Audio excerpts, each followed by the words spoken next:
Hello, my name is Kaylee Schneck, and I'm here to complete Module 12, the case study for EDL 850 School Law. Today we're going to talk about copyright and the computer with regulations governing technology. So I have my table of contents. We're going to summarize and synthesize, so we're going to review the case study.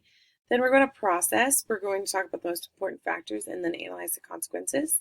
Then we're going to evaluate and look at our decision, and then which is the best choice in conclusion. Then finally, we'll do some reflection, the evidence of standard-based learning, and references. So the summary: I am a principal in the rural community for 3 years. I have a new teacher that has approached me about the library media specialist copying computer software purchased for the computer lab. The main reason for copying the software is to save the school money and to utilize the software on other computers within the building. As the building principal, it is my job to weigh in the financial and community obligations versus the legal implications. So we've got legal and ethical issues. Copyright infringement is the big one that is most noticeable. So breaking copyright law is an issue in many schools, and there's an uprising of schools being prosecuted for this. Then we have funding. There has to be a better solution to increase school funding from parent dollars. So in the case study, it talked about how two of the main fundraisers they did was candy sales and gift wrap sales. But there's got to be more funding from parents. There's got to be other things to fund besides asking parents for money. And we'll get into that. And then we've got equity. So equitable allocations for state funding is a big issue faced by schools in rural areas. So basically, when schools get funding, if you don't have all the students, and you're not a big institution, then you're not going to get all that money. It stinks, and it's hard to make those decisions, but that's what happens when you are in a rural community. And then relationships.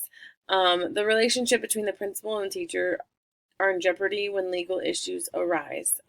So when you have an issue with a teacher, it can be detrimental to your climate as a school and just in general, that relationship between you and that teacher.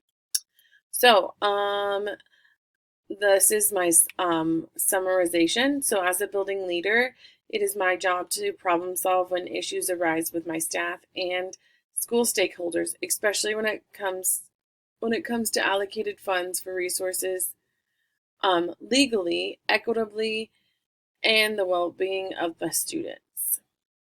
So we've got to go over who's involved. So we got people. So we have students. We are a school of 420 students, K through 8 grade that are bused from a nearby city. We have teachers. There's 2 teachers per grade level and 2 special education teachers. We also have a library media specialist, but not a computer lab teacher, just because there's not enough funding for both. So we have one and we make do. And then we have the community. It's St. Regis, which is a small town with 2 grocery stores and small businesses. Okay, and then we go to faculty. So this particular case study really only dealt with 4 people. Yes, all the teachers accepted the copyright material, but there was 4 specific people that we talked about. So the first one is Mr. Sample. He's the principal at St. Regis. Then we have Miss Brandon, who's the 3rd grade teacher. She's a new teacher, but she's got 3 years experience in a different part of the state, and she's worried about the software copying issues. So she's the one that has brought this issue to light to Mr. Sample. Then we've got Miss Lynn, who is the library media specialist. She's a veteran teacher with 25 years experience, and she's in charge of the computer lab. And she is the copier of the software, and she thinks she's saving the school money. And then we also have Miss Evans, who is the PTA president. She's the organizer of school fundraising events, such as the Spring Fling Run and the Sandy Sales, and has assisted with the software for school. So, where did this take place? The location. Well, our school is St. Regis School, which is a rural school in a small community. It serves grades K through 8 with 420 students and 12 teachers. Then we've got the computer lab. Okay, the computer lab has 20 computers with new pieces of software purchased by PTA fundraising money. And then finally, we have the community. So the St. Regis PTA community supports the school with fundraising opportunities. The community recently purchased computers and software for the computer lab with their funds from PTA. We've got a program. So our program, we have the K through 8 school. And again, we have our 420 students that receive that limited funding. They're not receiving all the state funding that other schools, especially the schools that are down the road from them in the bigger cities, are receiving. And so St. Regis really just relies on PTA funding and a strict budget to run smoothly. Then we've got the subject.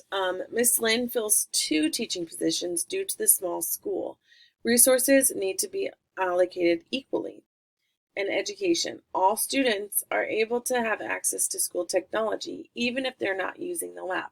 So that is one of the big reasons why they are copying the software, is so that way all students can use the software, even if they're not in the lab. Okay, so we need to prioritize.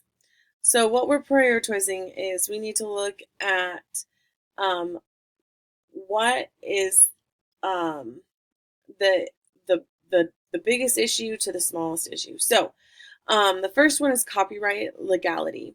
So schools are facing lawsuits from copyright infringement. That's huge. If you want to get in a lawsuit, it's going to cost the school so much money and it's going to just be a big headache. So that is the number one issue. Number 2 issue is the preserve relationships.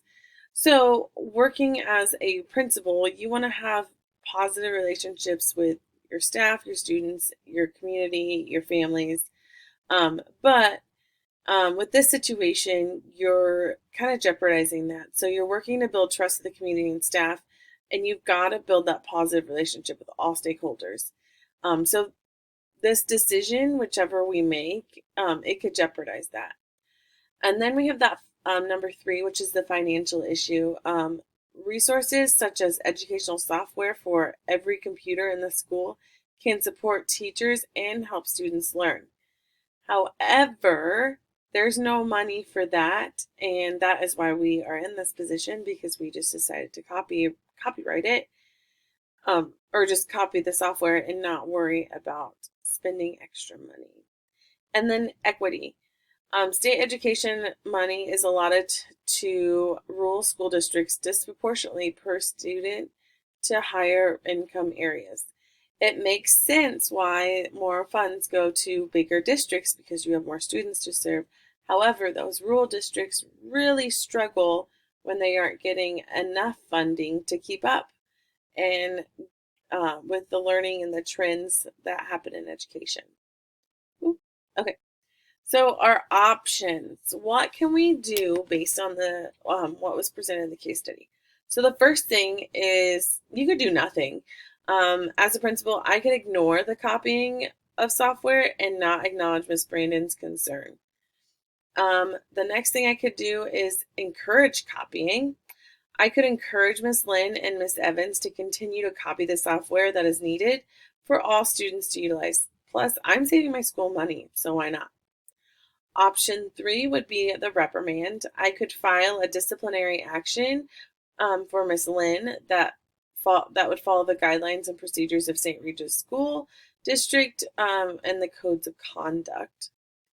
And then number 4 would be find new revenue. So I can develop a committee of school stakeholders to research and brainstorm new ideas for funding. So that way we can have all of these extra softwares downloaded to these computers for students. Okay, so let's look at the consequences for each. If I do no action, I'm allowing Miss Lynn to continue to copy software without author's permission, which would be it shouldn't be morally. It should be morally wrong, and it is illegal because you're committing the crime of stealing others' works. I could encourage copying, which would be legally and morally wrong. However, it still saves the school some money. I could reprimand Miss Lynn, um, which it could damage my relationship between her, and it could damage the relationship between the community because she worked with the PTA president. Or I can find new revenue. The consequence of that is getting it to run efficiently. And we rely a lot on business owners already. And I would have to, and because we're a small community, I would really have to rely on them um, to have those funds. And if they're not available, then we're in a tight budgeting issue. So other considerations with technology in school. So privacy is something we need to think about. Cyberbullying and accessibility. Privacy is huge when you're using technology in school because you need to make sure that you're following the Family Education Rights and Privacy Act, which is FERPA, to protect student personal information, and then making sure that my teachers are refraining from putting student information that's personal out there without parent consent. Cyberbullying is another big issue with technology because it's a repeated use of technology to harass, humiliate, and threaten an individual.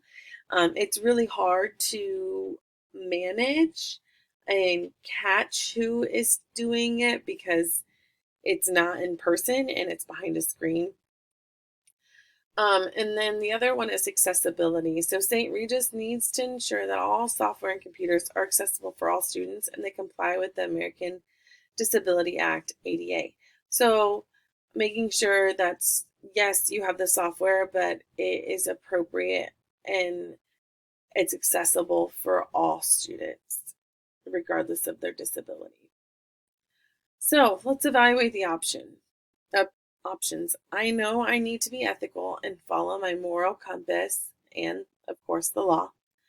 I need to maintain my relationship with staffs and community stakeholders and make sure that they stay positive.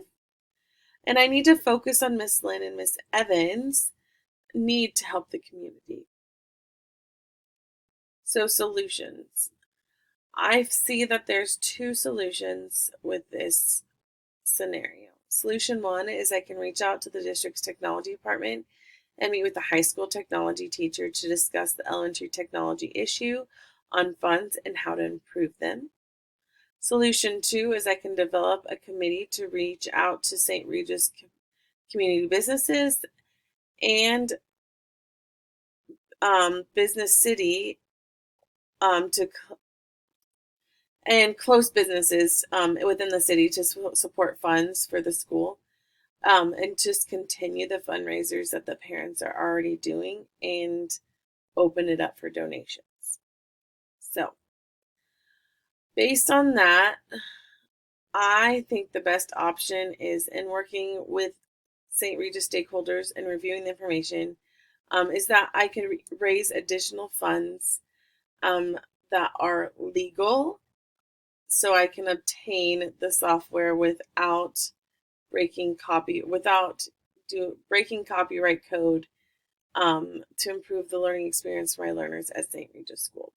So my solution would be to make more money or find more funds to support my students and give them the opportunity to use that software on their computers. Okay, so here's my plan of action. So step one is I'm going to meet with Miss Lynn and Miss Evans and review the copyright software that we currently own. We're going to kind of discuss the whole copyright issue and why it's a problem.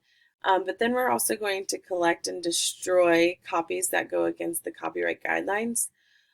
Most of the software will allow for single copying usage only for the owner. Step two is I'm going to reach out to the high school administration and the tech team to learn about their financial supports for software and their resources, technology skills that the students are needing to improve on by the time they reach high school. I want to be a team player to allow